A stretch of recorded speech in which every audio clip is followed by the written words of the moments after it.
This was Boris Johnson less than 3 years ago, the self-appointed saviour of Brexit, the messy-haired rebel, and above all else, the election winner. So what's changed?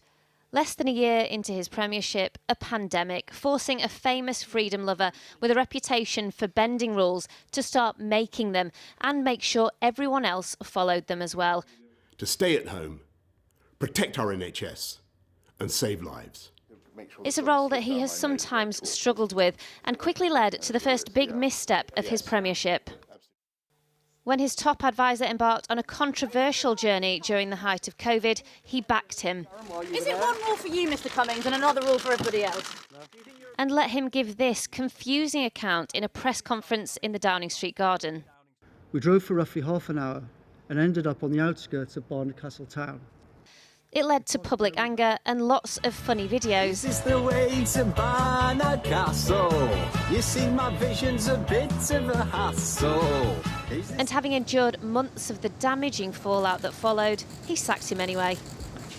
But the end of Dominic Cummings' reign in Downing Street was just the start of more self-inflicted wounds that left some Tory MPs asking, was their leader losing his touch? When the sudden need for gold wallpaper and other expensive furnishings to do up the Downing Street flat turned into an investigation into who paid for it.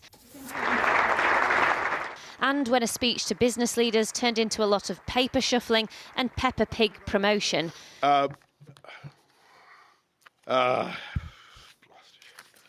Hands up anyone who's been to Peppa Pig World. Not enough.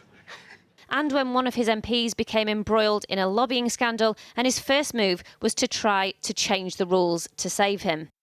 When we come to to write the 100 days or whatever that destroyed Boris Johnson, I think we will start with the Owen Paterson vote, because actually all sorts of things that are going on in there right now are traced back to telling Tory MPs that they needed to vote to save Owen Paterson, and lots of them thinking, is this a good idea? It's that thing of doing the wrong thing when the public paid attention. And honestly, am I surprised that Boris Johnson was doing the wrong thing when the public paid attention? No, I'm not.